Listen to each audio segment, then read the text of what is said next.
Bonjour. Un jour, étant au bureau, il y a une jeune qui s'amène. Elle vendait des chaussures. C'était des chaussures pour femmes. Bien, il est normal de dire que je ne pouvais pas m'acheter des chaussures pour moi-même parce que je ne suis pas une femme. Et ma compagne aussi, elle était saturée de chaussures. Mais bon, j'ai quand même pris des chaussures parce que j'avais de l'attention pour elle, j'avais de la compassion pour elle, je voulais l'encourager dans ce qu'elle faisait.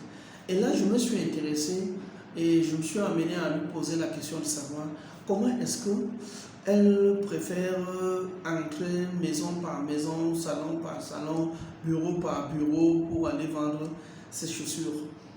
Pourquoi elle ne développerait pas un réseau? Voilà, ce sera le sujet de notre échange. Avant de continuer, moi je suis Michel Biolon, j'accompagne ceux qui cherchent d'emploi à obtenir de l'emploi, mais également les entreprises à développer leur business, que ce soit sur les questions du digital, que ce soit sur les questions d'efficacité personnelle, oui, mais également efficacité marketing et commerciale. Si vous êtes donc intéressé, vous pouvez me laisser un message ou alors m'écrire ou alors sur mon WhatsApp et tout. Il n'y a pas de souci, je suis disponible à répondre à tout le monde en fonction de ses problèmes et des difficultés qu'il rencontre au quotidien. Alors, pour revenir au sujet qui nous rappelle ce que nous traiterons ce jour, comment bâtir un réseau pour vendre facilement?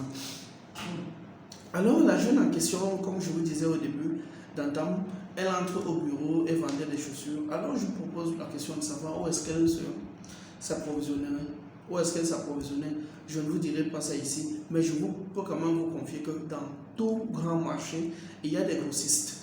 Et généralement, dans les sous-quartiers, il n'y a pas de personnes, par exemple, qui ont peut-être votre idée d'aller dans les grands marchés et aller s'approvisionner. Alors, la jeune dame avait déjà développé un capital confiance. Et je lui ai proposé de développer un réseau de distribution. Ça veut dire dans chaque quartier ou alors dans chaque petit marché, il y a toujours un grand marché où les gens importent les produits dans chaque grande ville. Et dans chaque petit quartier, il y a des petits marchés. Ou alors dans chaque quartier, vous pouvez avoir un distributeur. Alors je lui ai posé la question de savoir si par exemple, elle prenait ses produits dans ce grand marché-là et allait chercher dans chaque petit marché des personnes qui pouvaient distribuer. Elle venait juste livrer ces produits-là. Puisqu'elle avait déjà développé un capital confiance avec son gros fournisseur, est-ce que ça ne lui faciliterait pas la tâche? C'est comme ça donc, une semaine plus tard, elle m'a dit qu'elle avait déjà trouvé 40 distributeurs de ces produits. Et elle avait pratiquement 500 francs par produit. Un mois plus tard, les 40 distributeurs de ces produits-là lui distribuaient facilement 10 paires de chaussures par semaine. Hormis leur charge, c'était son bénéfice net par semaine. Si vous faites un calcul simple, ça fait 10 fois 40, ça faisait 400 paires de chaussures. Elle économisait en temps, elle économisait un travail et le bavardage. Chaque fois que vous entrez dans les bureaux, chaque fois que vous rencontrez les gens, vous êtes obligé de présenter votre produit, vous êtes obligé de retenir l'attention des gens, vous êtes obligé de développer toutes les stratagèmes possibles pour que la personne vous accorde un peu de temps. Pourtant, en développant votre réseau, c'est ainsi que vous allez distribuer vos produits facilement. Faisons un calcul simple. 500 francs fois 40, ou alors disons 500 francs fois 4. Ça fait 2000 fois 10, ça fait 20 000. C'est comme ça qu'elle se faisait 20 000 francs direct par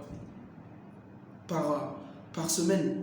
Allons par mois, ça fait 20 000 fois 4, ça fait 40 000. Pour une étudiante, c'est largement suffisant. Vous passez sur chaque distributeur une fois par semaine pour livrer. Mais imaginez, dans la mesure où vous arrivez peut-être à exporter vos produits, ou alors plus tard vous arrivez à multiplier vos chiffres, ou alors plus tard vous arrivez à multiplier par exemple votre portefeuille. Ça veut dire que vous êtes sur plusieurs paires de chaussures, vous êtes sur plusieurs produits, ainsi de suite. C'est comme ça qu'on développe un réseau petit à petit. Alors ne restez pas sans rien faire si vous êtes en situation d'emploi et développez votre réseau. Quel qu'en soit le travail dans lequel vous faites, vous pouvez toujours développer un réseau dans ce domaine d'activité-là.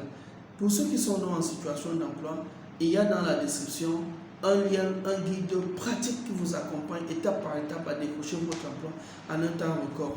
Pour ceux qui sont en situation sont dans le domaine de l'entrepreneuriat. Vous pouvez me contacter si vous avez besoin d'accompagnement, si vous avez besoin d'aide ou alors si vous avez besoin de coaching pour vos équipes pour plus d'efficacité et plus de performance. Merci, à la prochaine vidéo. C'était Michel Biolon, votre humble serviteur.